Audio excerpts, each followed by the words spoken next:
Hello et bienvenue dans une nouvelle vidéo. Aujourd'hui, comme chaque vendredi, on fait une partie de deviner la palette de fard à paupières. Je rappelle les règles. J'ai utilisé aujourd'hui pour créer ce look une palette de fard à paupières bien particulière.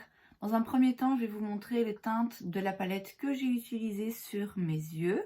Et dans un deuxième temps, je vais vous montrer le reste des teintes qui se retrouvent dans la palette, mais pas dans mon look. Le but est pour vous de découvrir le plus rapidement possible de quelle palette il s'agit. Comme d'habitude, on va commencer avec les fards que j'ai utilisés aujourd'hui. Alors, j'ai utilisé ce beige clair juste en dessous de mon arcade sourcilière et j'ai descendu un petit peu pour avoir plus facile par la suite à bien estomper mes autres fards.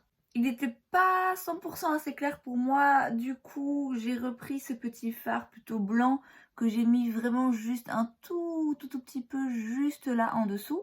Le fard beige ici, je l'ai utilisé comme base en fait de mon look, donc je l'ai mis en creux de paupière, je l'ai tiré vers le haut et tiré vers l'extérieur un petit peu.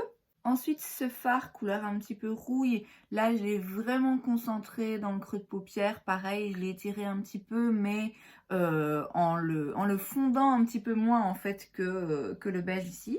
J'ai utilisé le fard noir en coin externe, pareil, j'ai étiré un petit peu.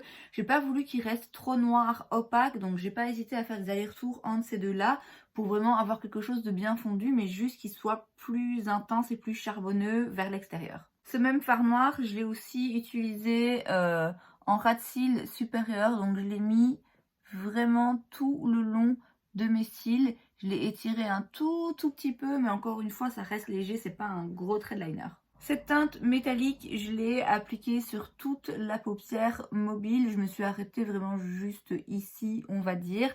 Et pareil, j'ai fait des allées-venues avec ces deux teintes-ci pour m'assurer que vers l'extérieur, ça reste quand même plus foncé. J'ai ensuite pris cette petite teinte très jolie, qui est donc le même genre de teinte mais plus claire et plus lumineuse avec des petits reflets dorés.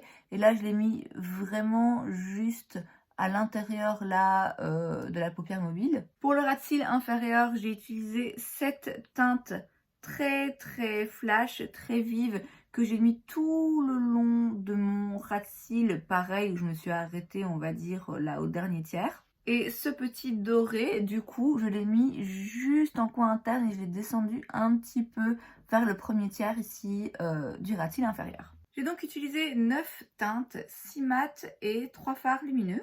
Le reste de la palette se compose de 9 autres teintes, pareil, 6 mat et 3 fards lumineux. Voilà donc l'harmonie de la palette au complet. Vous l'aurez donc compris, il y a 18 fards, 6 fards lumineux et 12 mat. Je trouve personnellement que avec ce petit fard là, qui est vraiment très vif, hein. Là il ressort un petit peu moins au swatch, mais dans la palette c'est vraiment un fard limite fluo.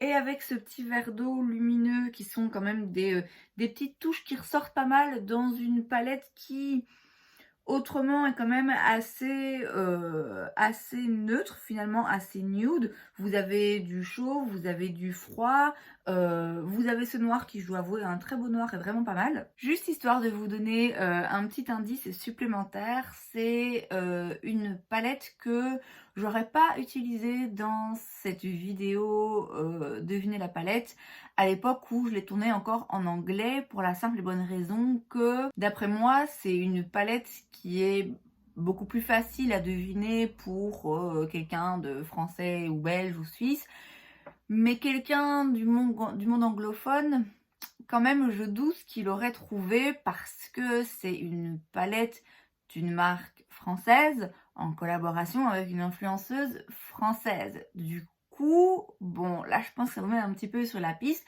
et clairement en anglais ça aurait eu un petit peu moins de sens pour moi de faire cette vidéo. Donc je résume une dernière fois, on a 18 fards, une palette française. À votre avis, de quelle palette il s'agit? La palette que j'ai utilisée aujourd'hui pour créer mon look, c'est la palette de chez Sephora en collaboration avec Sananas, la deuxième collaboration qu'ils ont fait ensemble. Voilà à quoi elle ressemble à l'intérieur.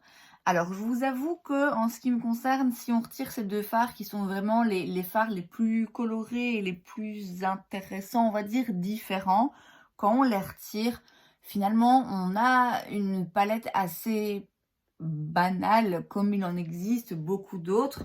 Pour autant, ça a du sens de la part de Sananas et de Sephora d'avoir fait ce genre d'harmonie de couleurs, parce que c'est pas forcément une personnalité qui utilise beaucoup de fards hyper colorés, qui fait pas des make-up hyper graphiques ou quoi.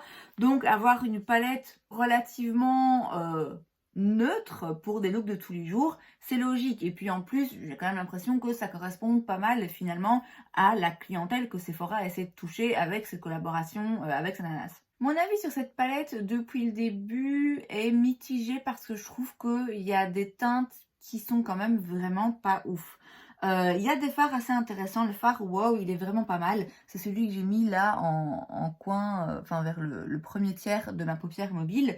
Il est très lumineux, il a plein de petits reflets, il est un petit peu bronze, corail, avec plein de petites paillettes dorées. Il est vraiment très joli et assez intéressant. Ces deux farcis, pareil, j'en ai parlé, c'est des coloris assez originaux et quand même ça, fallait oser. Pareil, le petit fard doré, il a l'air assez fade dans la palette, mais en fait je le trouve assez joli parce que c'est un doré qui tire un petit peu vers le vert. C'est pas le genre de doré qu'on voit assez souvent, donc je trouve ça intéressant. Le fard noir, je vous l'ai dit, c'est franchement un joli noir, bien opaque, mais qui se travaille bien, qui s'estompe bien. C'est un beau fard. Je trouve ça intelligent d'avoir un fard limite blanc, un fard beige très clair, un fard beige plutôt de transition, un fard noir. Il y a des teintes plus froides de transition, des teintes un peu plus chaudes. Il y a vraiment un petit peu de tout, donc c'est vrai que c'est une chouette palette à avoir pour, encore une fois, une clientèle qui suit Sananas et qui a peut-être pas les moyens ou l'envie ou l'utilité d'acheter 1000 palettes. Quand vous avez cette palette, vous avez déjà pas mal d'options pour des looks quand même assez simples, nude de tous les jours. Tout en ayant, je le répète, ces petites couleurs un petit peu plus flash, un petit peu plus pop. Vous avez aussi des teintes plus foncées pour aller approfondir un petit peu et donner un côté plus smoky à des looks. Donc finalement, je trouve que c'est une jolie palette qui est bien faite, qui est bien pensée. C'est juste que moi, personnellement, si je l'avais pas, vous voyez, elle me manquerait pas dans ma collection parce que même ce fard qui est très spécial et très flash, je l'ai ailleurs. C'est pas pour moi une palette qui sort de l'ordinaire et qui est particulièrement remarquable et dont je me souviens et dont je me dis ah oui, cette palette elle est vraiment très spéciale. Mais voilà, je me mets à la place d'une consommatrice de make-up un petit peu moins acharnée que moi et ça reste une très chouette palette. Après, en termes de qualité, voilà, je suis un peu mitigée parce qu'il y a des fards, comme je l'ai dit, qui sont très bien faits. Celui-là, je le trouve très joli. Le fard noir, c'est un très bon fard noir. Les fards, je veux dire, mat dans les teintes faciles à faire et à formuler, il n'y a aucun souci, il s'estompe bien, il se travaille bien. Après, il y en a où je trouve que c'est quand même un petit peu sec. Celui-ci, celui-là aussi. J'ai l'impression ils sont pas vraiment glacés. Pourtant, je n'ai pas utilisé beaucoup. Mais il y a une première couche un petit peu sèche en fait du fard. C'est pas très crémeux. Pareil en ce qui concerne les métalliques. Je trouve que ces deux-là, ils sont un peu fades, ils sont pas très métalliques. Alors encore une fois, si vous, ce que vous cherchez, c'est un petit peu de lumière, un fard un petit peu métallisé qui apporte un petit peu, un petit truc en plus que simplement un look totalement mat, sans pour autant que ce soit quelque chose d'hyper lumineux, d'hyper flash et de très brillant, voilà, c'est sympa, mais voilà, c'est des fards que je trouve qui restent assez passe-partout et qui en termes de métallique, vous voyez, ils sont pas ouf quoi. D'après moi, cette palette, elle doit son succès à Sananas et au fait qu'elle a une communauté qui la suit et qui la soutient. Sinon, la palette en tant que telle, bon voilà, je peux pas dire qu'elle casse trois pattes à un canard. Et c'est donc tout pour cette vidéo, j'espère que ça vous a plu. Si c'est le cas, n'hésitez pas à laisser un like. Vous pouvez aussi vous abonner à ma chaîne parce que c'est gratuit, donc pourquoi pas. Et moi, je vous vois la prochaine fois. Bye!